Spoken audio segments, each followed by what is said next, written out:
શ્રી ગણેશાય નમઃ. મિત્રો, આપ જોઈ રહ્યા છો યુટ્યુબ આપણી ચેનલ આવો સત્સંગમાં આપ સૌનું સ્વાગત છે.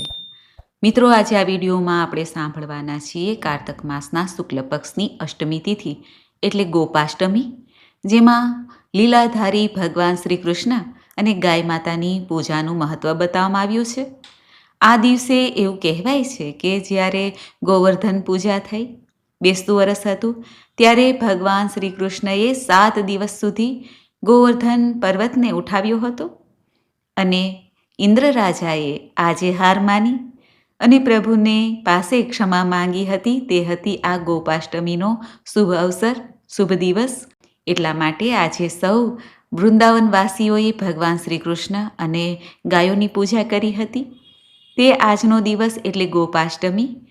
આજે ગોપાષ્ટમીની કથા, મહિમા, શુભ મુહૂર્ત વિશે જાણીશું. જો આપને આ વિડીયો પસંદ આવે તો લાઈક કરજો, શેર કરજો. આપ આ ચેનલ પહેલી વખત જોઈ રહ્યા છો તો સબસ્ક્રાઈબ કરી લેજો, જેથી આવનારા વિડીયોની માહિતી આપ સુધી તુરંત પહોંચી શકે. ધન્યવાદ. શ્રી કૃષ્ણાય વાસુદેવાય હરિયે પરમાત્મને પ્રણત ક્લેશ નાશાય ગોવિંદાય નમો નમઃ. બોલો જગતગુરુ ભગવાન શ્રી કૃષ્ણની જય, ગોપાલની જય, ગાયોના રક્ષક, ઇન્દ્રિયોના સ્વામી ગોવિંદની જય. મિત્રો, ગોપાષ્ટમી અર્થાત નામ સાર્થક કરે છે, ગોપાલને સમર્પિત છે. અષ્ટમી તિથિ છે જે ભગવાન શ્રી કૃષ્ણને અત્યંત પ્રિય છે, કારણ કે અષ્ટમી તિથિએ જ ભગવાનનો જન્મ ઉત્સવ મનાવીએ છીએ. શ્રાવણ માસની અષ્ટમી છે અને આ કારતક માસની શુક્લ પક્ષની અષ્ટમી તિથિના દિવસે પ્રકૃતિ માતાની પૂજા નિમિત્તે ઇન્દ્રદેવની પૂજા જે ગોવાળો કરતા હતા તેને બંધ કરાવીને ગોવર્ધન પર્વતની પૂજા કરાવી અને ગાયોની પૂજા, પશુ પક્ષીની પૂજા કે જે મનુષ્યને હર સમયે સાથ આપે છે, કામ આવે છે. એટલા માટે આપણે આ પ્રકૃતિની પૂજા કરીએ, મતલબ આદર કરીએ. ભગવાન શ્રી કૃષ્ણએ આજે આપણને બોધ આપ્યો છે કે પ્રકૃતિમાં જે કોઈ રચના છે, કુદરતની રચના છે, ચાહે પર્વત હોય, વૃક્ષો હોય, પશુ પક્ષી હોય, મનુષ્યએ તેનું સન્માન અવશ્ય કરવું જોઈએ. તે જ દેવતા સમાન છે.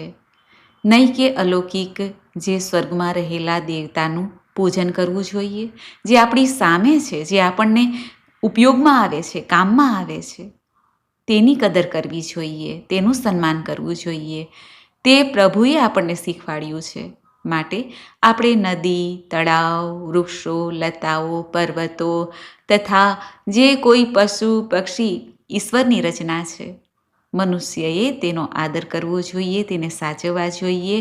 તેના માટે જે કંઈ બની શકે સારું તે કરવું જોઈએ. ચાહે ભોજનની વ્યવસ્થા છે, ચાહે આપણે તેમના માટે કંઈ ને કંઈ એવી વ્યવસ્થા કરીએ કે તેઓ સુખેથી રહે આ પૃથ્વીલોક ઉપર આપણી સાથે હળી મળીને.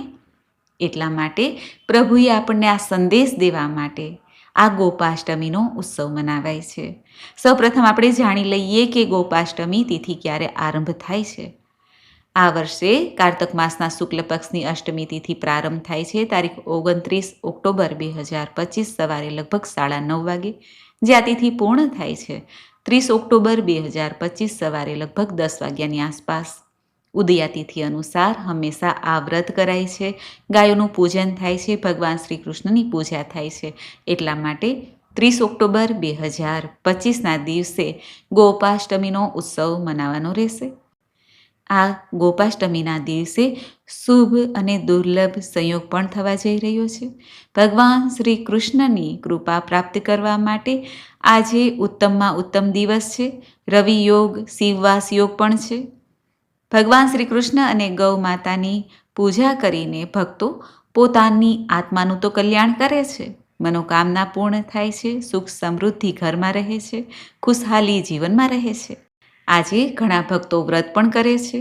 ભગવાન શ્રી કૃષ્ણની પૂજા કરીને એક દિવસનું આ વ્રતનું પાલન કરે છે. ગાય માતાને ભોજન કરાવીને પછી પોતે ભોજન કરે છે.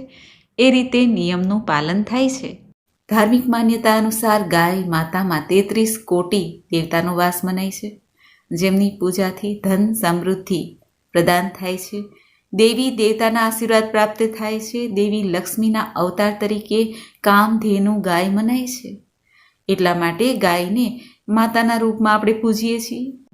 ગાયનો સંબંધ ભગવાન શ્રી નારાયણ વિષ્ણુ સાથે પણ છે, જેમને બ્રહ્માંડની રક્ષા માટે પાલન કરતાના રૂપમાં જણાય છે.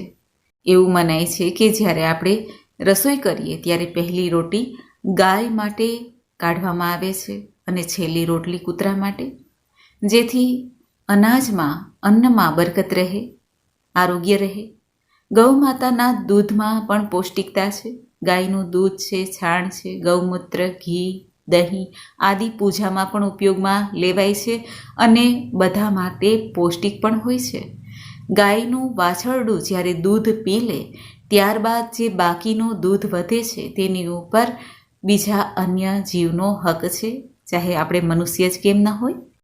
પરંતુ પહેલો હક તો ગાયના વાછરડાનો જ મનાય છે. જે આવું કરતા નથી તે પાપના ભાગી બને છે. ગૌ માતાના દૂધમાં પૌષ્ટિકતા છે, તેમાં કોઈ શક નથી. અને ગાયના મૂત્રમાંથી, જેને ગૌમૂત્ર કહેવાય છે, તેમાંથી તો આયુર્વેદિક દવા પણ બને છે.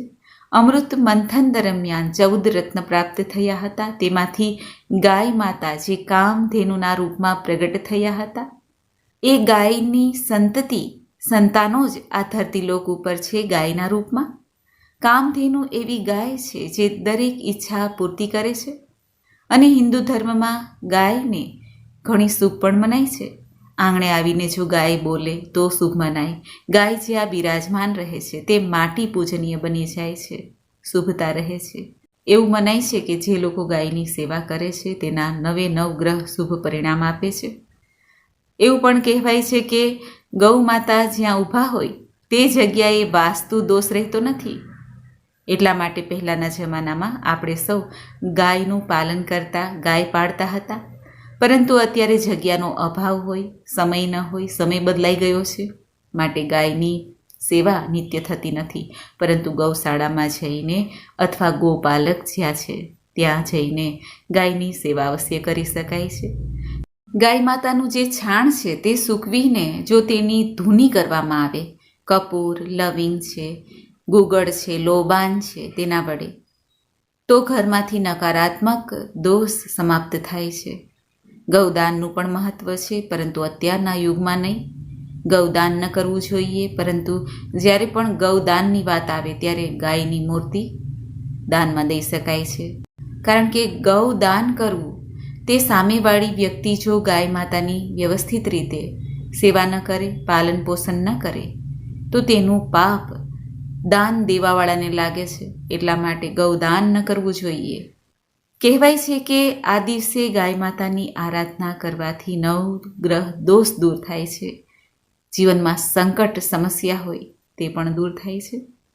માન્યતા છે કે આજે ભગવાન શ્રી કૃષ્ણ અને બલરામજી ગાયોને ચરાવવા માટે પહેલી વાર નીકળ્યા હતા. ત્યાં સુધી તો તેઓ નાના નાના વાછરડાને ચરાવવા જતા હતા.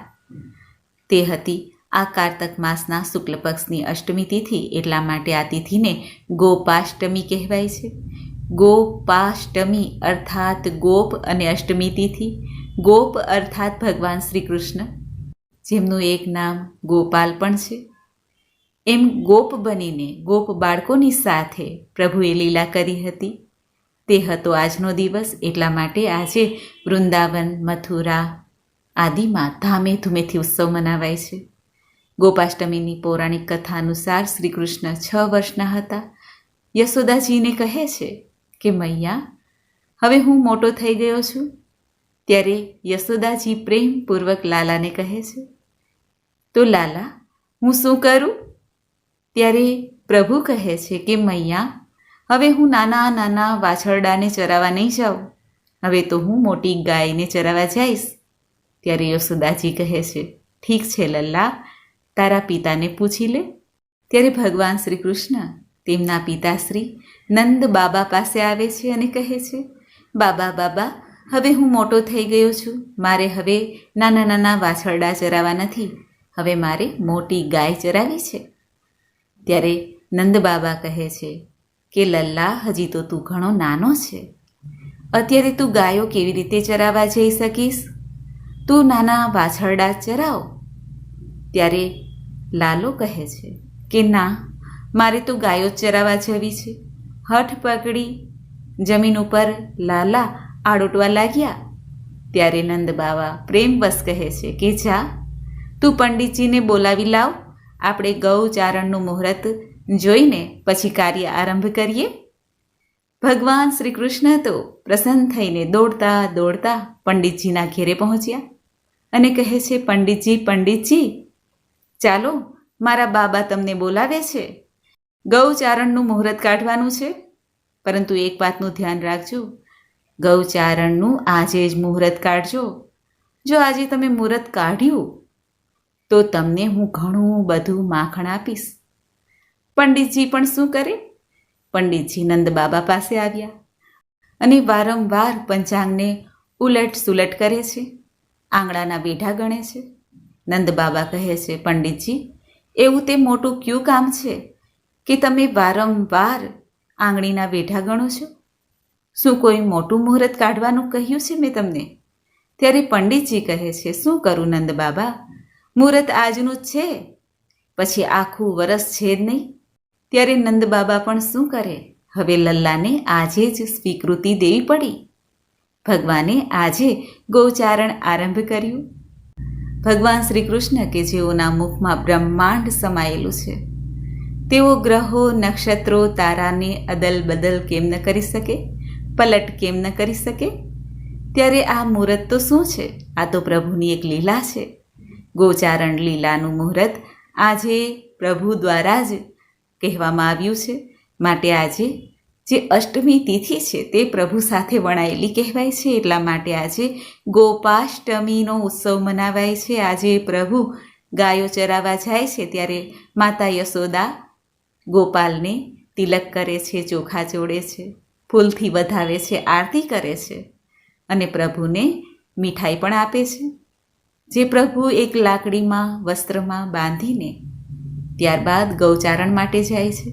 જ્યારે સંધ્યા સમયે, સૂર્યાસ્ત સમયે, ગોધૂલી વેલાએ ગોપાલ શ્રી કૃષ્ણ ગાયો ચરાવીને પોતાના સખા બલદેવ સાથે આવે છે, ત્યારે માતા યશોદા ફરી આરતી કરે છે, લાલાનો થાક ઉતારે છે. એ આજ તિથિ હતી ગોપાષ્ટમી. એક અન્ય માન્યતા અનુસાર એવું પણ કહેવાય છે કે કારતક માસના શુક્લ પક્ષની પ્રતિપદા, એટલે કે જેને આપણે બેસતું વરસ કહીએ છીએ, ત્યારથી સપ્તમી તિથિ સુધી ભગવાન શ્રી કૃષ્ણએ પોતાની ટચલી આંગળીમાં ગોવર્ધન પર્વત ઉઠાવ્યો હતો અને ઇન્દ્રદેવે ભગવાનની ક્ષમા પ્રાર્થના કરી. પ્રભુએ ઇન્દ્રદેવને ક્ષમા કરી અને ઇન્દ્રદેવ પોતાના લોક ગયા. ત્યારે બીજા દિવસે અષ્ટમી તિથિ હતી, ત્યારે પ્રભુએ ગોપાષ્ટમી લીલા કરી હતી. માટે બીજા દિવસે ગોપાષ્ટમી ઉત્સવ મનાવાય છે. હવે આપણે જાણી લઈએ ગોપાષ્ટમીના દિવસે ગૌ માતાનું પૂજન, ગોપાલનું પૂજન, ગોપાષ્ટમી અનુષ્ઠાન કેવી રીતે કરવું. ગોપાષ્ટમીના દિવસે સરળ પૂજાવિધિ આ પ્રમાણે છે. ભગવાન શ્રી કૃષ્ણને મનોમન પ્રાર્થના કરવી. સવારે વહેલા ઉઠીને સ્નાનાદિથી પરવારીને ભગવાન શ્રી કૃષ્ણ અને ગૌ માતાની પૂજા થાય છે. ભગવાનને પુષ્પ, ફલ, ધૂપ, દીપ, નૈવેદ્ય આદિથી પૂજન કરીને ત્યારબાદ ગાયને સ્નાન કરાવવું, શિંગડામાં સુંદર રંગ પૂરવો, સોના ચાંદીના આભૂષણ પણ ઘણા ધરાવે છે. ત્યારબાદ ગાયને ગોળ, મીઠાઈ અને ઉચ્ચ ગુણવત્તાવાળો ચારો હોય તે ખવડાવવો જોઈએ. ભગવાન શ્રી કૃષ્ણની પૂજાના સમયમાં ગાયનું દૂધ, દહીં, ઘી આદિ અર્પિત કરી શકાય છે. અમુક રાજ્યમાં તો ગાયના ગોબરથી ઘરને સજાવાય છે, લીપાય છે. ગાયને સજાવીને ગાયને ગામ આખામાં ફેરવાય છે, જેથી ગાયના દર્શન સૌ કોઈ કરી શકે, પૂજન કરી શકે, સ્મરણ કરી શકે ભગવાન શ્રી કૃષ્ણનું પણ. જે ઘરોમાં નાના નાના બાળકો હોય છે તે ભગવાન શ્રી કૃષ્ણ બને છે. હાથમાં વાંસળી રાખે છે, પીતાંબર ધારણ કરે છે અને મસ્તક ઉપર મોર પંખ રાખે છે. જાણે કે સાચે જ ભગવાન શ્રી કૃષ્ણ ગાયો સાથે નીકળ્યા હોય એવા દર્શન થાય છે. વૃંદાવનમાં ખાસ કરીને ગોપાષ્ટમીના દિવસે ઘણો મોટો તહેવાર મનાવાય છે. રોશનીથી ઘરે ઘરે સજાવાય છે, જાણે કે દિવાળી હોય. રસ્તા પણ સજાવાય છે અને ભગવાન શ્રી કૃષ્ણના મંદિરમાં ધોળ, ભજન આદિ થાય છે. વાસ્તવમાં ભક્ત આ દિવસે ગોવર્ધન પરિક્રમા પણ કરે છે. ઘણો મહિમા છે ગોવર્ધન પરિક્રમાનો. આમ જોઈ તો અનાદિકાળથી ભગવાન શ્રી કૃષ્ણને ગાયો સાથે જોડવામાં આવ્યા છે. ગાયોના ઝુંડમાં ભગવાન શ્રી કૃષ્ણ ઊભા હોય એવા દ્રશ્ય પણ આપણે જોયા છે.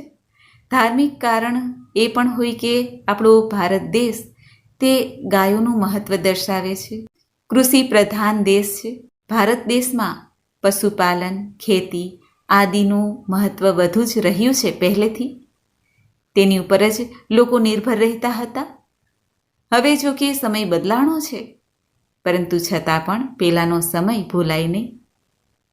ગાયના ગોબરમાંથી જ ઈંધણ તૈયાર કરવામાં આવતું હતું. જો કે હવે ગેસ આવી ગયા છે. હવે આપણે જાણી લઈએ ગોપાષ્ટમીના દિવસે નાના નાના એવા કયા ઉપાય કરવા જેથી ભગવાન શ્રી કૃષ્ણની કૃપા પ્રાપ્ત થાય. આજે ગાય માતાને લીલું ઘાસ અર્પિત કરવાથી જીવનમાં દરેક સમસ્યામાંથી મુક્તિ મળે છે. પતિ પત્ની જો ગાય માતાની સેવા કરે તો વૈવાહિક જીવનમાં જે સમસ્યા આવે છે તેમાંથી પણ મુક્તિ મળે છે. ગોપાષ્ટમીના દિવસે ભગવાન શ્રી કૃષ્ણનો મંત્ર જાપ કરતાં કરતાં ગાય માતાની પરિક્રમા કરાય છે, જેથી જીવનમાં સુખ સમૃદ્ધિ બની રહે. આ ઉપરાંત ગોપાષ્ટમીના દિવસે એવું પણ મનાય છે કે ગાયની જે ચરણ ધૂલી છે તેને મસ્તક ઉપર લગાવવાથી કિસ્મત બદલી જાય છે, ચમકી જાય છે. દંડવત પ્રણામ કરવાથી, ગાય માતાના આશીર્વાદ પ્રાપ્ત કરવાથી જીવનમાં સફળતા પ્રાપ્ત થાય છે. આ ઉપરાંત ગ્વાલ હોય છે, જે ગોવાળો હોય છે તેની પણ પૂજા કરવી જોઈએ. તેમની ઘેરે જઈને તેમને તિલક લગાવવું જોઈએ, દક્ષિણા સમર્પિત કરવી જોઈએ, જેથી સંતાન સુખની પ્રાપ્તિ થાય છે. ગોપાષ્ટમીના દિવસે ગાયની પ્રતિમા બનાવીને તેને ઘરમાં પૂજામાં રાખવી જોઈએ, અથવા તૈયાર પ્રતિમા, ફોટો, મૂર્તિ લઈ આવીને ઘરમાં સ્થાપિત પણ કરી શકાય છે, જેથી ઘરમાં અન્ન ધનની કમી ન રહે.